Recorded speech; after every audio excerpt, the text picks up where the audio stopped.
स्वागत है आप सबका। आज हम लोग एक और कविता लेके आए हैं। कविता का नाम है आत्मत्राण, आपके हिंदी भी किताब से।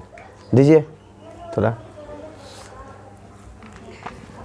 आत्मत्राण ये एक प्रकार का प्रार्थना वाला गीत है।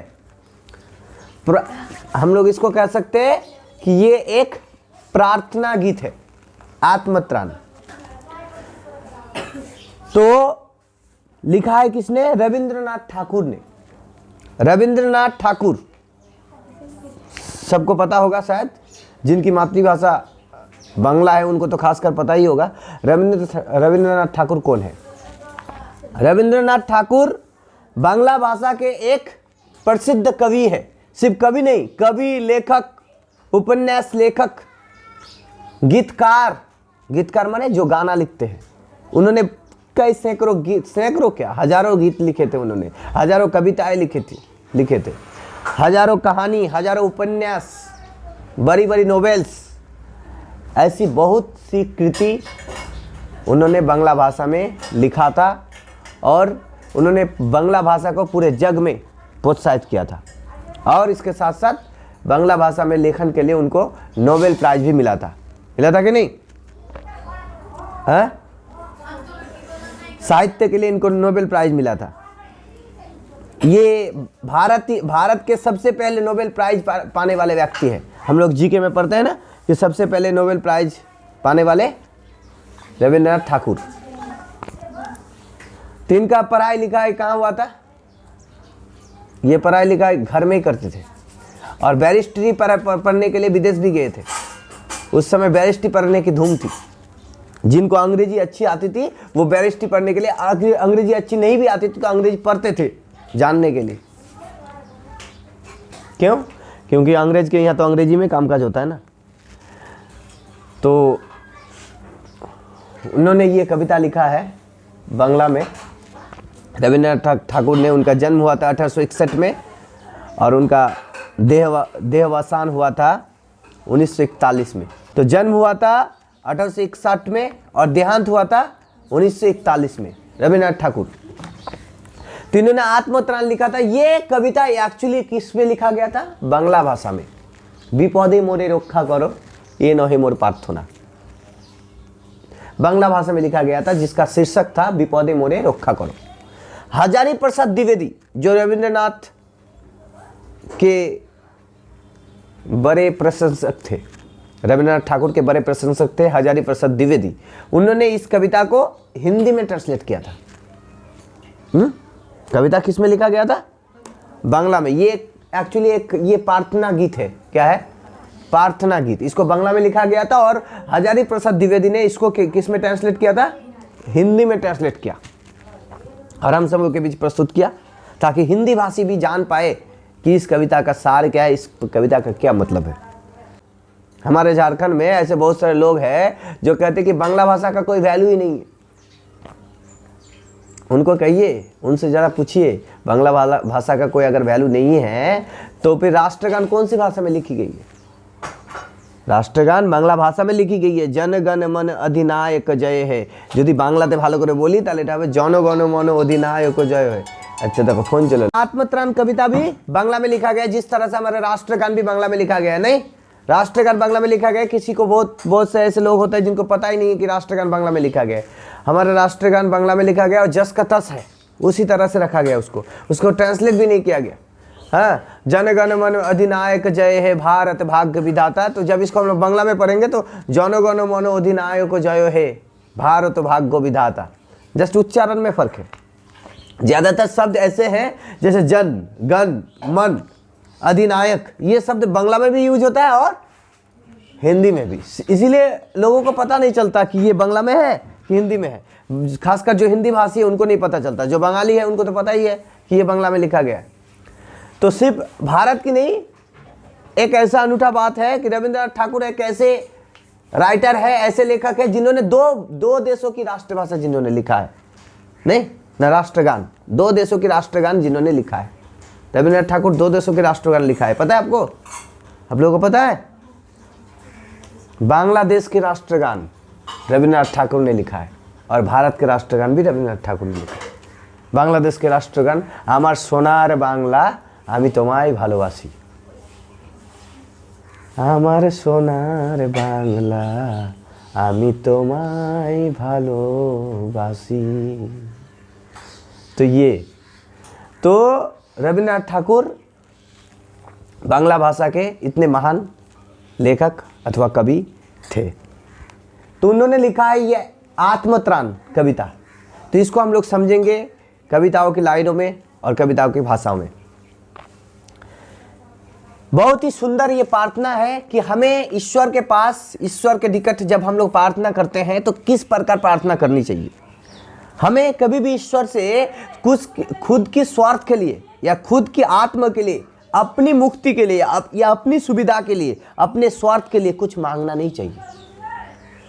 ईश्वर से हम लोग बचपन में जब बच्चा होता है ना, बच्चे होते हैं तो हर कोई, चाहे वो अल्लाह हो या ईश्वर हो, जो जिनको मानते हैं उससे मांगते हैं ना, हे ईश्वर मुझे ये दे दो वो दे दो, बचपन में हम लोग मांगते हैं। लेकिन जब बड़े होते हैं तो पता चलता है, जब जिनको धर्म के बारे में ज्ञान है या जिन्होंने धर्म का अध्ययन किया है, उनको मालूम होता है कि ईश्वर से हमें कुछ मांगना नहीं चाहिए। उन्होंने बहुत पहले से सब कुछ दिया हुआ है हमसे। ये जो पानी है, ये जो मिट्टी है, ये जो जल है, ये जो प्रकृति है, पेड़ पौधे हैं, भोजन हमें मिलता है, वो भोजन सब कुछ तो उन्होंने दिया है। और क्या देंगे बताओ। और जो कुछ हमारी जो कंडीशन है, जो कुछ हमारी जो भी हमारी अवस्था है, या इस दुनिया में जिस अवस्था में हम लोग रहते हैं, जिस सिचुएशन में हम लोग रहते हैं, वो सिचुएशन मेरे खुद के कारण है, मेरे कर्म फल के कारण। इसलिए कभी भी दुख नहीं करना चाहिए कि मैं बहुत ही गरीब हूँ या मैं बहुत ही मुश्किलात में हूँ। इसके लिए कभी भी दुख नहीं करना चाहिए। क्यों? क्योंकि मैं जिस लायक हूँ ना, मैं ये समझ लो कि मैं जिस लायक हूँ उसी कंडीशन में मेरा जीवन है। मैं उसी लायक हूँ, जो जीवन मेरा जिस अवस्था में चल रहा है ना, मैं उसी के लायक हूँ। हाँ, अगर इसको मैं सुधारने की शक्ति अगर ईश्वर हमें दे, उसको सहने की शक्ति दे, तो मेरा जीवन सुंदर हो जाएगा। इसलिए प्रार्थना अगर करेंगे तो इस प्रकार करेंगे। किस प्रकार करेंगे? तो वो कविता के लाइन में हम लोग सीखेंगे आज कि किस तरह से हमें प्रार्थना करनी चाहिए। प्रार्थना माने दुआ। किस प्रकार हमें दुआ करनी चाहिए, ईश्वर से किस प्रकार विनती करनी चाहिए, अनुरोध किस प्रकार करनी चाहिए।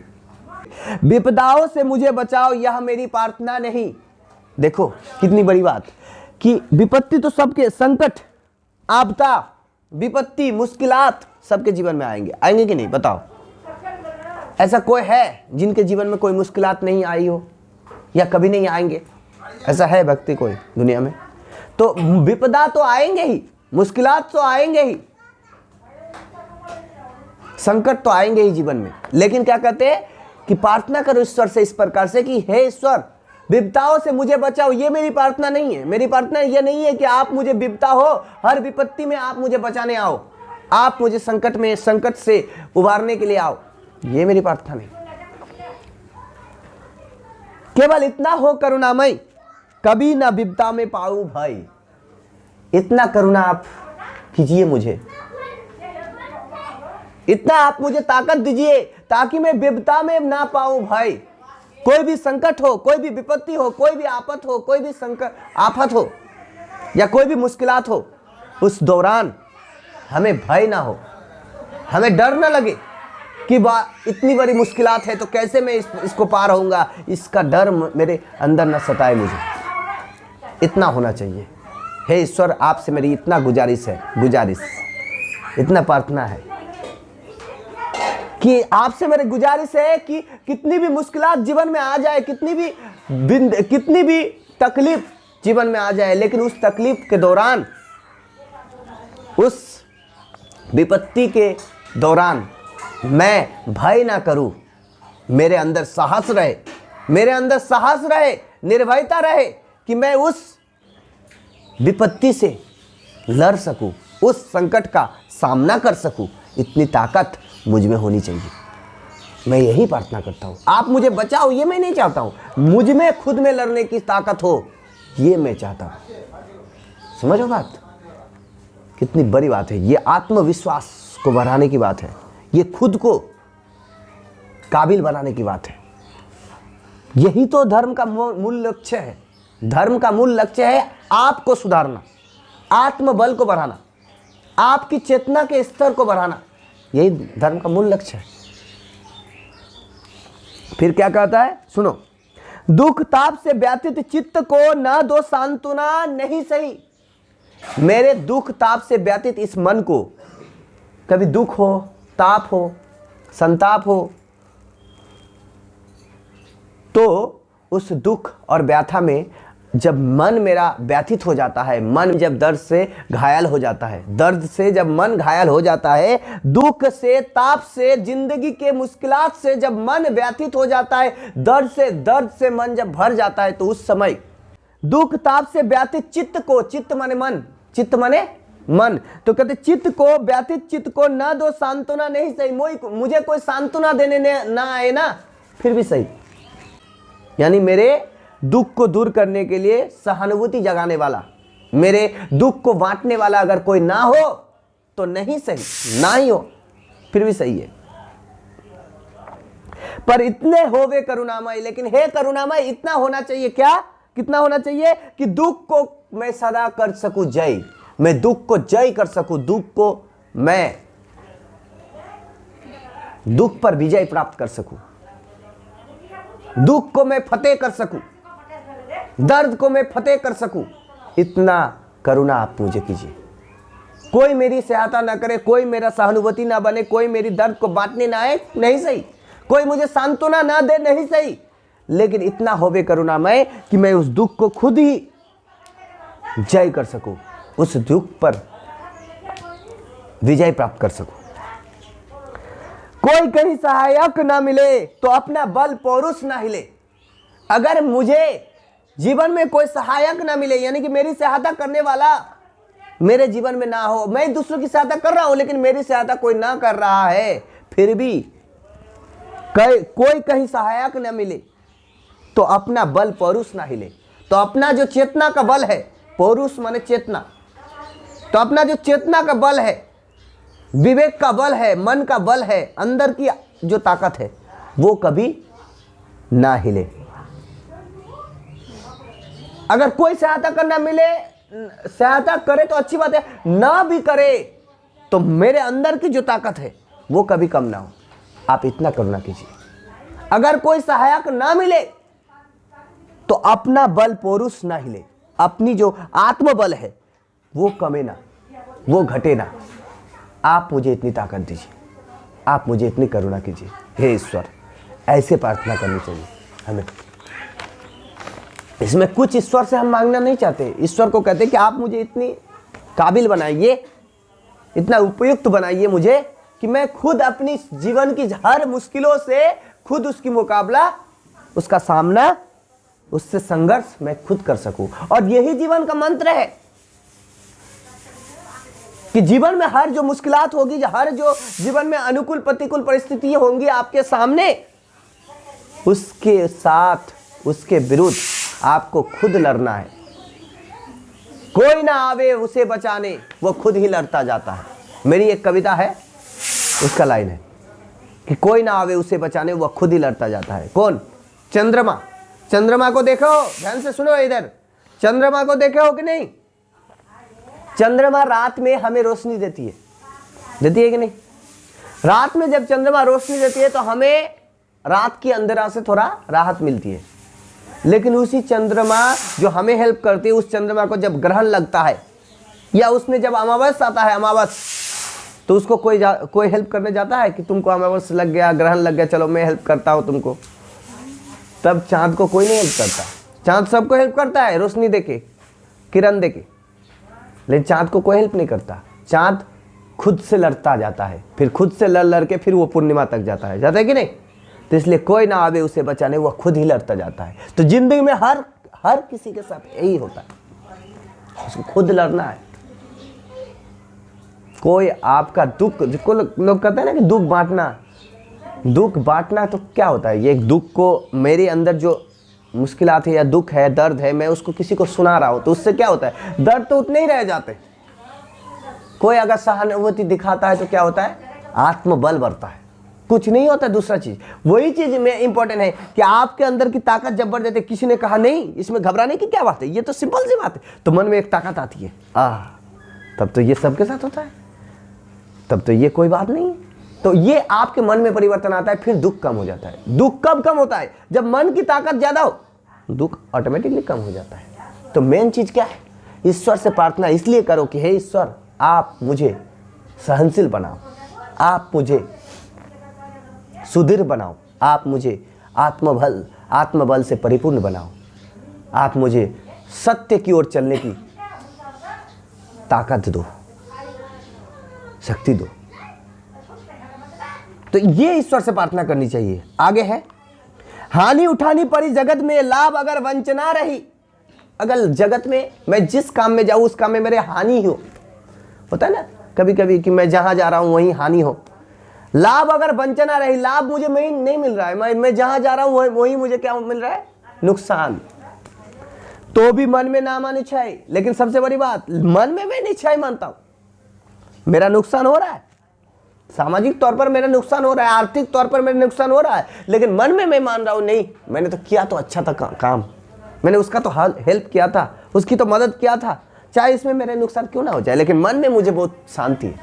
तो मन में ना मानू क्षय, क्षय माने नुकसान, मन में नुकसान ना मानू, मन में मेरा लॉस हुआ है ये ना मानू मैं, इतना मन में ताकत होनी चाहिए। समझ रहे बात?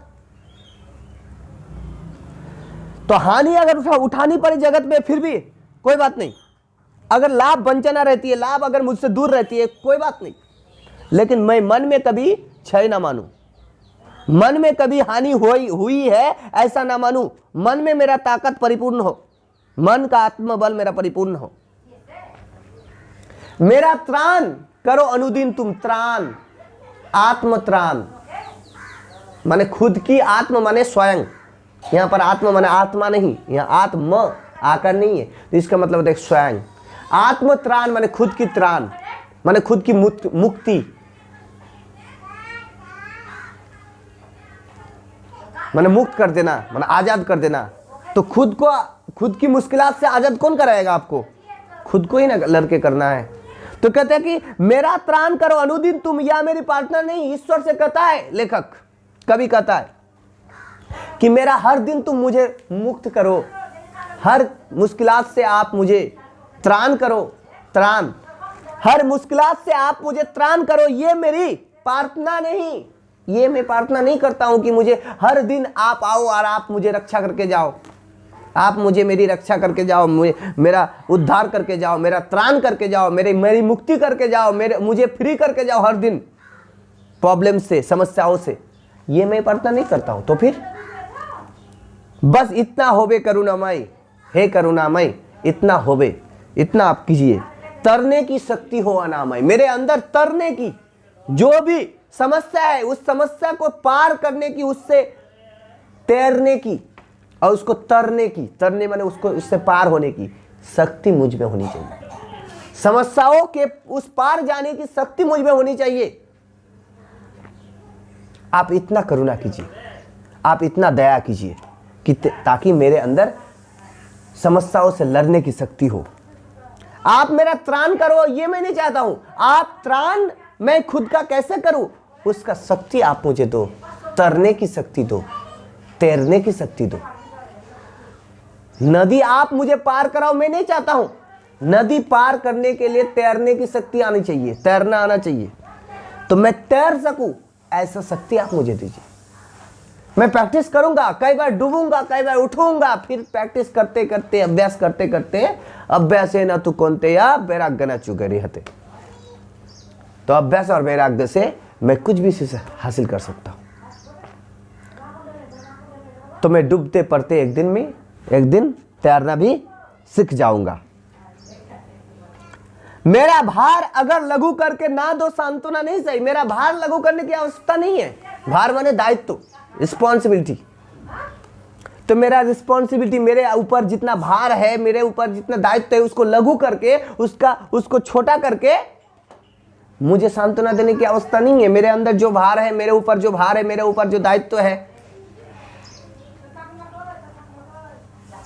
वो उसी के मैं लायक हूं, उसको उसको उसको उस दायित्व को निभाना मेरा फर्ज है, मेरा कर्तव्य है उस दायित्व को पालन करना। इसलिए दायित्व को छोटा मत करो, दायित्व घटाओ ना। मैं ऐसा प्रार्थना नहीं करूंगा, हे ईश्वर इतना दायित्व क्यों दिया आपने, थोड़ा कम कर दीजिए, इतना रिस्पॉन्सिबिलिटी मैं ले नहीं सकता, ऐसा मैं कभी नहीं कहूंगा। तो मैं क्या कहूंगा, केवल इतना रखना अनुनय, बहन कर सकूं इसको निर्भय, जो भी मेरा दायित्व है मैं उसको पालन कर सकूं, उसका बहन कर सकूं, जो भी मेरा भार है उस भार को मैं बहन कर सकूं, उस भार का मैं सटीक तरीके से पालन कर सकूं, ये मुझे इतना शक्ति दीजिए। निर्भय होकर मैं उस भार का वहन कर सकूं, भार को ले जा सकूं, भार का दायित्व निर्वाह कर सकूं, उस दायित्व का निर्वाह कर सकूं, आप मुझे इतना निर्भयता दीजिए। और फिर आगे कहते हैं कभी कि नतसिर होकर सुख के दिन में तब मुख पहचानूं छिन छिन में।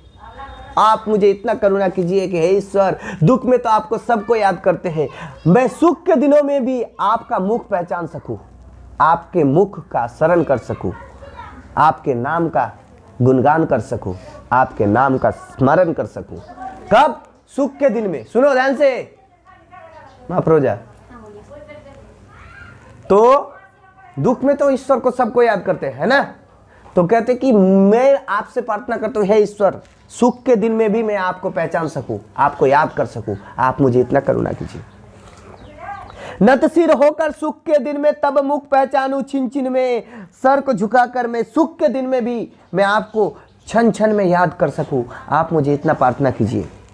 दुख रात्रि में करे वंचना जिस दिन निखिल मही, ये पूरा विश्व, निखिल विश्व, ये असीम विश्व, ये पूरा दुनिया अगर दुख के रात्रि में, जब मैं दुख में पड़ जाऊं, बहुत ज्यादा दुख में होता है तो दुनिया वाले छोड़ देते हैं, तो तब अगर कोई सबको पूरे दुनिया अगर निखिल ये विश्व अगर मुझे वंचना करे, मेरी उपेक्षा कर कर मुझे छोड़ दे, उस दिन भी ऐसा हो करुणामयी, जब कोई ना सहायता करने वाला जब मिलता है ना, तो कभी कभी क्या होता है, हे ईश्वर मैंने आपको इतना दिन बुलाया, मैं इतना बड़ा आपका भक्त हूं, लेकिन फिर भी मेरे साथ इतना अन्याय हो रहा है, कोई मेरे साथ नहीं है, हे ईश्वर आप ही नहीं है। ईश्वर पर ही कभी संशय करते या संदेह करते, हे ईश्वर शायद आप ही नहीं है, मैं नहीं करूंगा ईश्वर की भजन, मैं नहीं करूंगा ईश्वर की गुणगान, मैं नहीं रहूंगा आगे जाके ईश्वर का भक्त। ऐसा सोच कभी नहीं होना चाहिए। अगर दुख की रात्रि में मेरा हर दुनिया वाले वंचना कर दे, मुझे हर दुनिया वाले अकेला छोड़ के चले जाए, उस दिन भी मैं आप पर कुछ भी जरा सा भी संशय ना करूं, आप पर जरा सा भी संदेह ना कर सकूं, ना करूं, आपके प्रति जो मेरा प्रेम है हे ईश्वर वो कभी कम ना हो, चाहे कितना भी दुख आ जाए। सुदामा का कितना दुख था, लेकिन पर भी कभी भी उसके जो कृष्ण के प्रति उसका प्रेम है, ईश्वर के प्रति प्रेम है, कभी नहीं घटा था। तो आप मुझे ऐसी प्रेम दीजिए, ऐसी भक्ति दीजिए, ऐसी भक्ति दीजिए, ऐसी मोहब्बत दीजिए कि आपके प्रति वो प्रेम अचल हो, अविचल हो, शाश्वत हो, सनातन हो, चाहे सुख हो चाहे दुख हो, हर समय हर दम मैं आपको याद कर सकूं, चाहे कितनी भी बड़ा दुख क्यों ना हो, मैं आप पर कोई भी कुछ भी संशय न करूं। उस दिन हो ऐसा करुणा मैं तुम पर करूं नहीं कुछ संशय, कुछ भी थोड़ा सा भी संशय ना करूं, ऐसा होना चाहिए। ठीक है, तो ये मूल कविता है, इसका जो सार मर्म है इस प्रकार है कि चाहे कितनी भी दुख हो मैं खुद उसको बहन कर सकूं, आप मुझे इतना ताकत दीजिए। सुख में दुख में मैं आपको हमेशा याद कर सकूं, आप मुझे इतना ताकत दीजिए। मेरा अगर विपत्ति आए, संकट आए मेरे जीवन में, तो मैं उसकी सामना कर सकूं, इतना मुझे ताकत दीजिए। मैं अगर व्याधित हो तो उस व्याथा को मैं सहन कर सकूं, इतना मुझे ताकत दीजिए। इस तरह से हमें प्रार्थना करनी चाहिए अपने ईश्वरों से। ठीक है, आप लोग इस तरह से प्रार्थना करते हैं? क्यों बताइए, आप लोग कैसे प्रार्थना करते हैं? सच बताइएगा। आत्मत्राण बांग्ला में लिखा गया था, विपदे मोरे रक्षा करो। एक गानटा क्यों जानो? विपदे मोरे रक्षा करो ए नहे मोर प्रार्थना, विपदे आमी ना जानो करी भय। বুঝতে পারছো? বিপদে মোরে রক্ষা করো, এ নহে মোর প্রার্থনা, বিপদে আমি না যেন করি ভয়। এই গানটা তোমরা শুনবা, ঠিক আছে? বাংলাটা শুনবা। ধন্যবাদ আপনাদের সকলকে, आप सभी को धन्यवाद। बांग्ला भाषा पढ़िए, जानिए, बांग्ला भाषा से मोहब्बत कीजिए। बहुत ही मीठी भाषा है, मीठा भाषा है और हम लोगों का मातृभाषा है। हमें गर्व है बांग्ला भाषा पर। धन्यवाद।